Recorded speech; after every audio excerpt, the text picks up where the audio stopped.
And for our final lecture this semester, I'm going to dig into the easy way to do Bayesian statistics, which is with something called conjugate distributions. Conjugate distributions are something that pops up when your data model and your prior mesh together very nicely.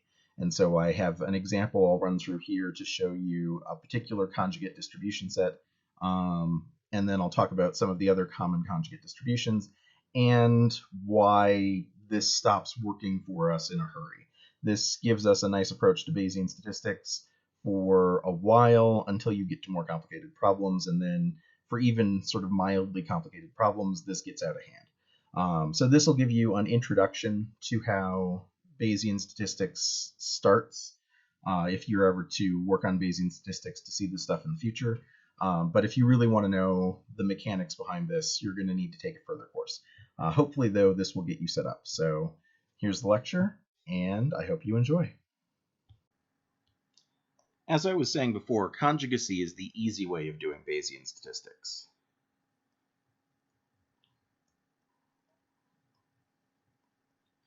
We can also do Bayesian statistics through computation, but conjugate relationships between distributions make it easy for us to actually calculate posterior distributions. And in this lecture, I'll be walking through how to do that. So what is conjugacy?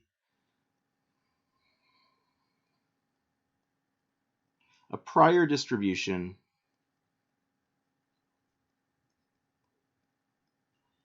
is conjugate with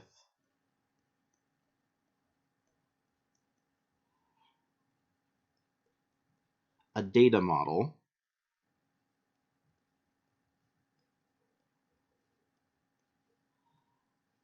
if the posterior distribution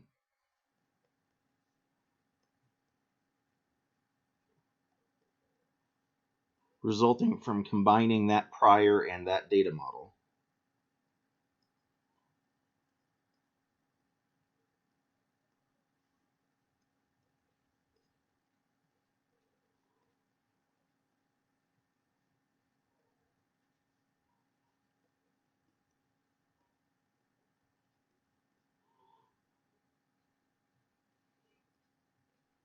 has the same distributional family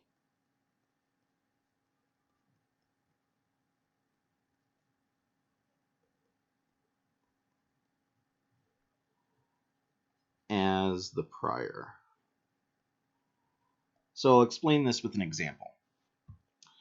Let's consider a binomial case. So we're going to have some binomial data.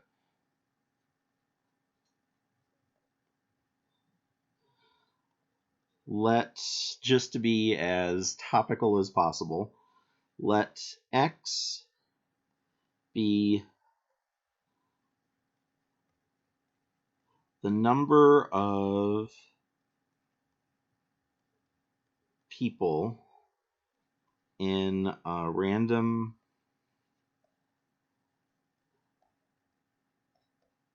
sample of New Mexico's population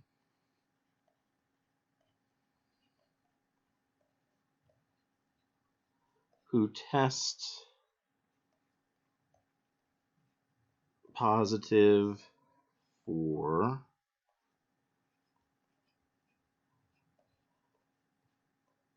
COVID-19. So I want to estimate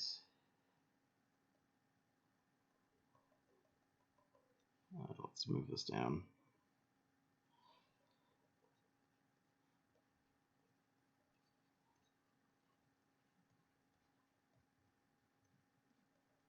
I want to estimate theta, the proportion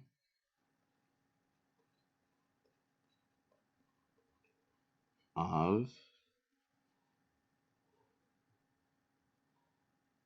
New Mexicans. How do I write New Mexicans with an abbreviation? Let me just write out New Mexicans.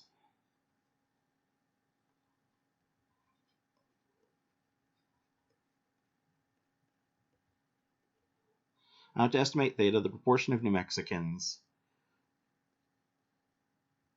who have COVID-19. So I've specified a data model here. What is my data model?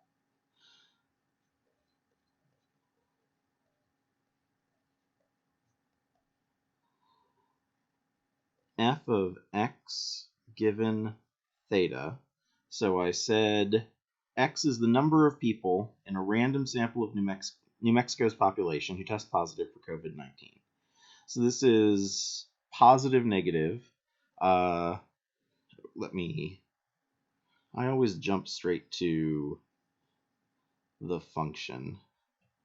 Let me take a step further back and say x given theta. What is x given theta?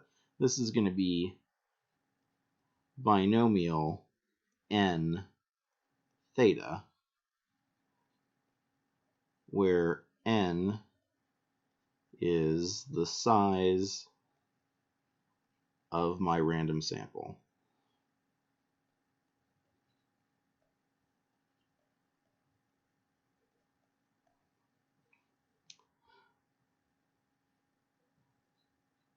Then, now we'll do the PDF, or PMF technically. F of x given theta is equal to, what's my binomial PMF? Well, I'm going to have n choose x times theta to the x times 1 minus theta to the n minus x. Okay, this is my data model. What is a conjugate prior for a binomial data model?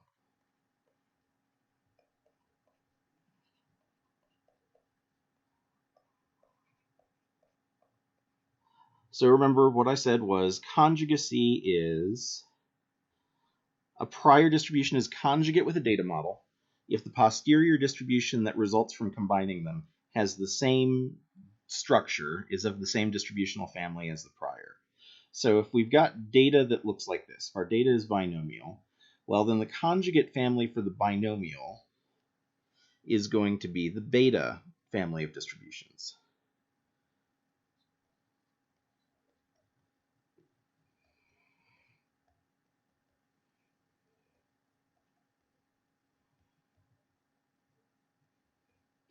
So let's change this up just slightly. Beta distributions, sure, but specifically I want to say beta priors are conjugate with binomial data. Okay, so the easiest way to understand this is going to be to look at the math. What does a beta distribution look like?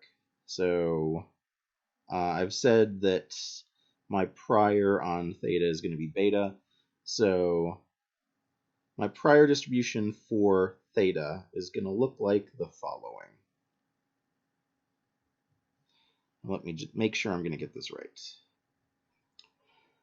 Beta distribution looks like follows. Gamma of a plus b over gamma of a, gamma of b. Remember, if a and b are whole numbers, then this gamma function is just like a factorial. So gamma of a, if a is a whole number, is a minus 1 factorial. Okay, so I've got this, and then I'm going to write theta to the a minus 1, 1 minus theta to the b minus 1. And so I can interpret the beta distribution as sort of like a number of successes and failures. What do I mean when I say that? Well, let's take a look at something. Notice that in the data model, I've got theta to the x, 1 minus theta to the n minus x. In the prior, I've got theta to the a minus 1, 1 minus theta to the b minus 1. Now remember,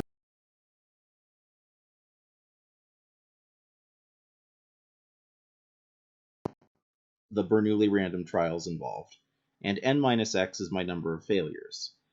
I've got something very similar down here with the betas. I can think of this as A or A minus 1 successes and B or B minus 1 failures. The reason I'm waffling on the A or A minus 1, B or B minus 1 is that obviously A minus 1 looks like it matches X, B minus 1 looks like it matches N minus X, but the way we usually think of this is more like A and B, but it's a measure of prior belief, and so I'm just sort of fudging it around a little bit. The idea here is that this has a similar relationship, and this is something that we call a data augmentation prior. So essentially we augment our data with some explicit prior beliefs. Now I've got a prior, and I've got a data model, so I can write my posterior. What's my posterior going to look like here?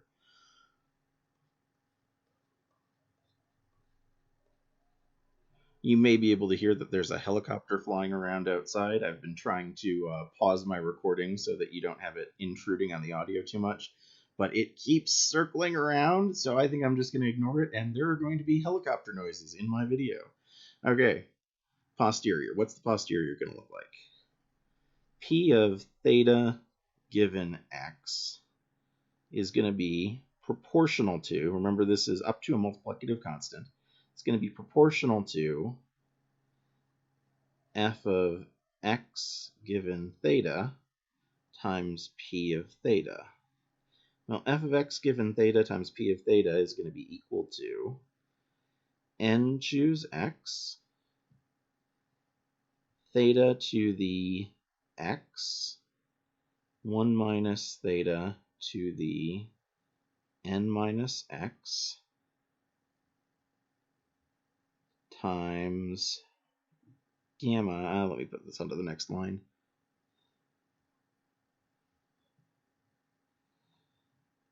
times gamma of a plus b. A and b are the parameters in the beta distribution for my prior here. Gamma of a, gamma of b, theta to the a minus 1, 1 minus theta to the b minus 1.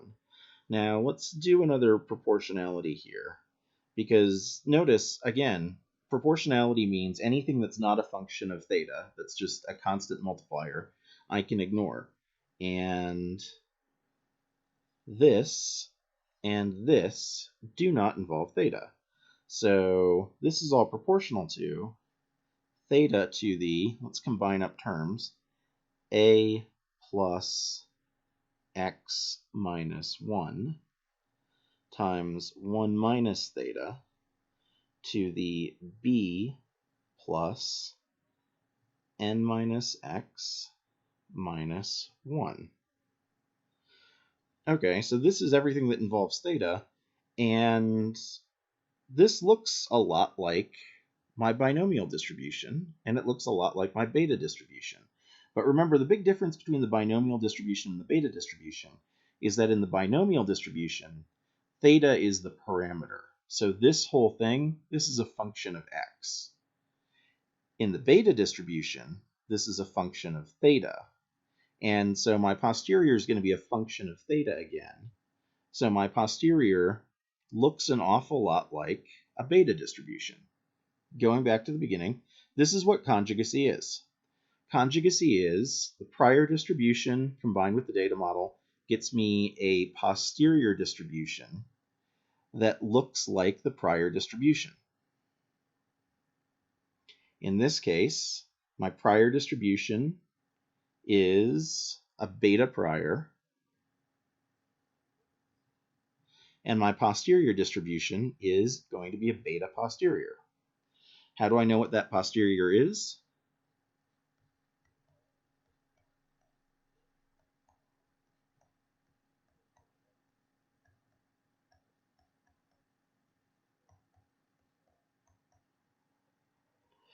Well, I don't get to know the normalizing constant, but I get to know everything with theta, right? Everything with theta, this bit, we call this the kernel of the distribution. This has got all the important pieces of the distribution in it, and then we just have a multiplying constant we need to multiply by. But I know from my PDF for the beta distribution up here that this thing, A, is one of my parameters, B is my other parameter, and now let me mark these for you guys. A, B, B, B. Well, now I've got A plus X instead of A, and B plus N minus X for B. So what beta distribution is this? Theta given X is going to be distributed beta A plus X B plus N minus X. And if I write out the PDF, P of theta given X is going to be equal to gamma of, I want to add those guys up, but notice that the X's are going to cancel out on me. This is going to be A plus B plus N over gamma of A plus X, gamma of B plus N minus X, theta to the A plus X minus 1 minus theta to the B plus N minus X minus 1. And this is exactly the same as what I have here. So this is my posterior distribution. This is the form of the posterior distribution that will integrate to 1. Okay, this is what conjugacy is all about. What have I gotten here?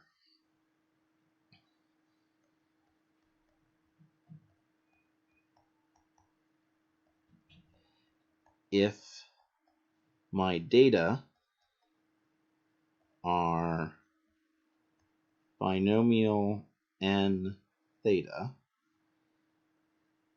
and my prior for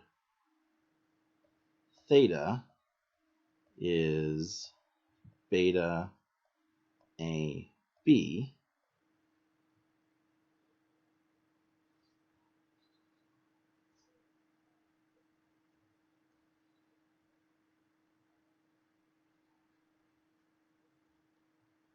my posterior,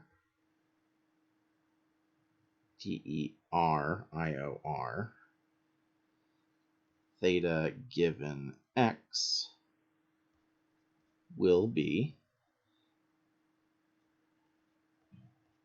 beta A plus X, B plus N minus X. This will always be true. If I pick a beta AB prior for theta, and my data are binomial n theta, then my posterior distribution is always going to be a beta A plus X, B plus N minus X. Now this is nice. This means if I want to do Bayesian inference, let's say I want to know what's my best guess for theta.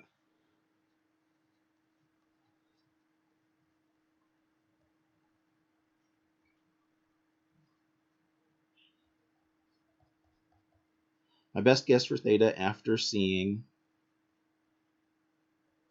X might be the expected value of theta given X. It's just an expectation, and it's the expectation of a beta distribution. Expectation of a beta distribution is, so how does a beta distribution work? I've got successes and failures, and I'm interested in something like the proportion, right? So the expected value of a beta distribution is going to be the first parameter, the successes, divided by the sum of the first and the second parameter, the total number of trials. So a plus x over a plus b plus n. This is always going to be the expected value of a beta distribution. I can just get this guy. Same sort of thing. If I want to form a probability interval, I don't have to do any sort of fancy computation. I know what the beta distribution is. I can just say, okay, what's the 5th percentile of a beta distribution? What's the 95th percentile of a beta distribution? If I have those two pieces, then I can plug in, and I've got a 90% confidence interval, or we call it a 90% probability interval. I'll explain that in a second. A 90% probability interval for my parameter theta. Why do I call it a probability interval and not a confidence interval? Well, again, this goes back to what I was talking about with frequentist versus Bayes. The Bayesian is perfectly happy to say that there is a probability distribution for theta. Theta is an unknown thing to the Bayesian. The frequentist can't have a probability distribution for theta because theta is a known thing in the universe. It's just not known to the person doing the investigating. It is a fact, so it can't have a probability distribution. It is some number, and it isn't any other number. And so frequentists have this confidence interval runaround where they say that they're 95% confident in the method. The method is going to capture the true value of the parameter 95% of the time, but you don't know for any particular instance you've done the method whether you've captured it or not. As a Bayesian, I can just say the probability that theta is inside some range is the probability on that range. So like I said, a 90% confidence interval for theta, or sorry, a 90% probability interval for theta as a Bayesian for me, I could just do the 5th percentile of the posterior distribution up to the 95th percentile of the posterior distribution. I'll sketch that out for you. Beta distributions look a lot like normal distributions. It's just that they're capped off. They don't go above 1. And so a 95 or a 90% probability interval could just be everything in this region here. And I've got my interval directly from the distribution. I don't have to do a lot of fancy manipulation. Okay, nice thing about Bayes. Like I was saying, conjugate distributions were the way to go until the 90s when you could do more advanced Bayesian methods with computation. Now, certainly for this class, I'm not going to expect anybody to learn how to do a lot of the work I've just shown. What I do want to run you through is some of the common conjugate distributions that we've got.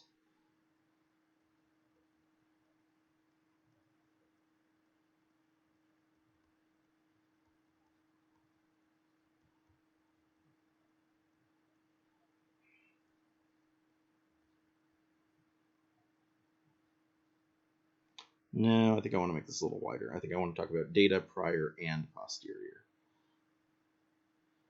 Okay, so let's do data, prior, posterior.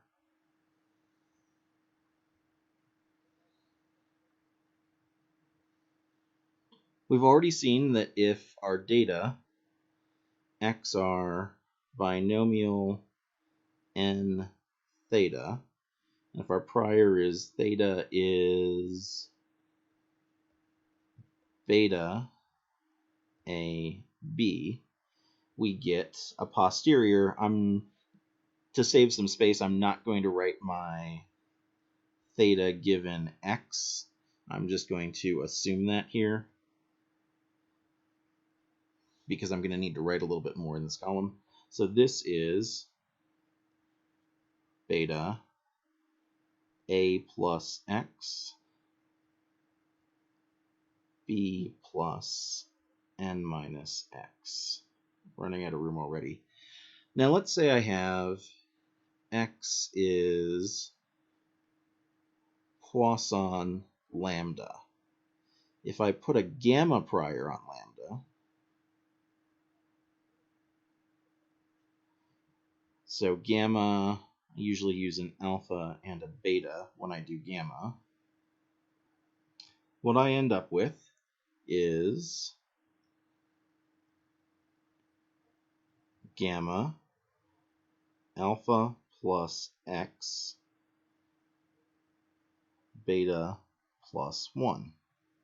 Now remember, there's that nice relationship between the Poisson and the exponential, except the exponential works kind of in reverse. The Poisson is how many events happen within an hour. The exponential is how many hours do I have to wait before an event happens. And so they're sort of inverted with each other. So I can do a gamma alpha beta prior here too, but my posterior is going to look a little different from the way these guys fall out. I'm going to have alpha plus 1. So remember here, x is number of events. So this first term is like counting the number of events. Exponential, I'm waiting until the next event. Poisson, I'm counting how many events happen.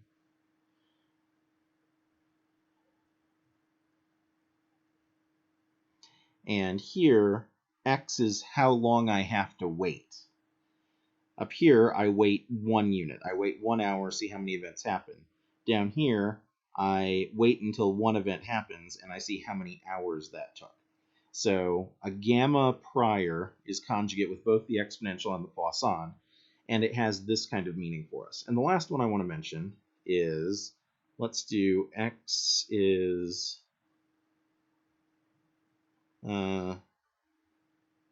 I think I want to rate this a little shorter because I'm going to run out of room. So x is normal mu sigma squared, mean and variance, with sigma squared known. If sigma squared isn't known, this is a little bit harder for me to, it's actually a lot harder for me to work out if I don't know either of these guys. So here I'm going to assume that I know the variance just to show you guys what happens there. And then we'll assume that mu also follows a normal distribution. And our normal distribution is going to have, let's do mu naught sigma squared naught, just to indicate that those guys are different. And now this is going to be a little ugly, so I think I'm going to actually open up a little bit more space for myself.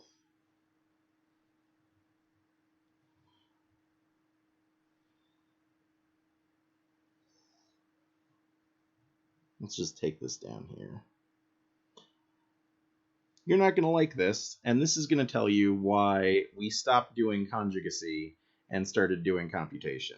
So this is, only one of those guys is unknown. Mu given x is going to be normal with the following. Let me make sure I have this. I'm going to be flipping back and forth between some notes I've got and our file here. Okay, so this is going to be 1 over sigma naught squared over 1 over sigma naught squared plus 1 over sigma squared times mu naught plus 1 over sigma squared 1 over sigma naught squared plus 1 over sigma squared. So this is a weighted average of two things. So if that's mu naught, this guy's going to be x. It's a weighted average of my prior mean and my data. And then the variance of this is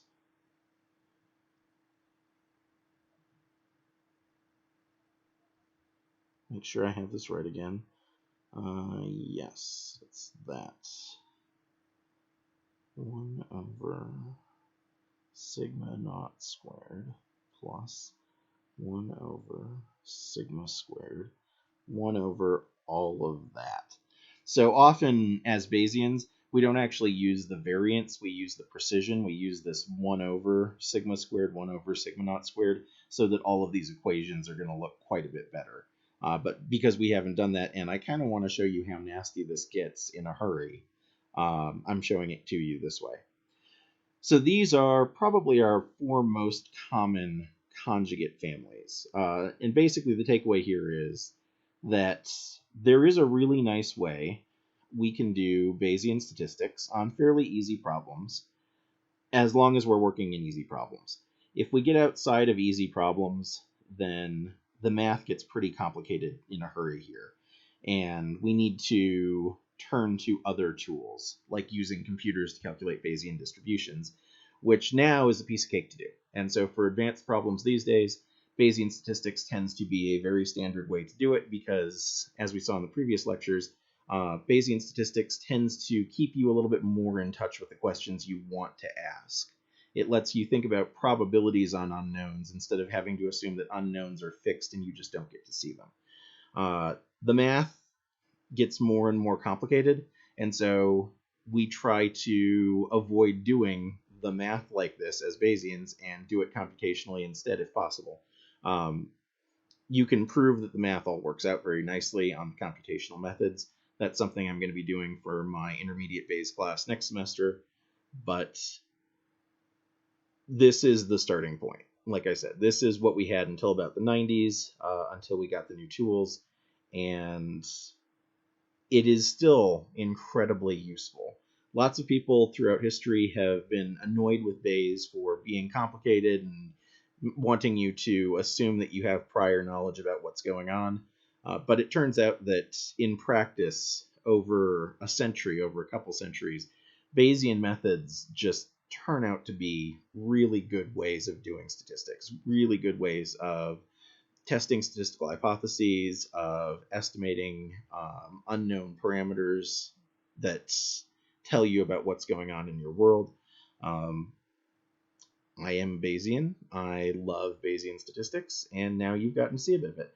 I think this is going to be about all we do for this semester, now that you've gotten to see Bayes. So I hope you've enjoyed this semester, and hopefully I'll see you in another statistics class in the future.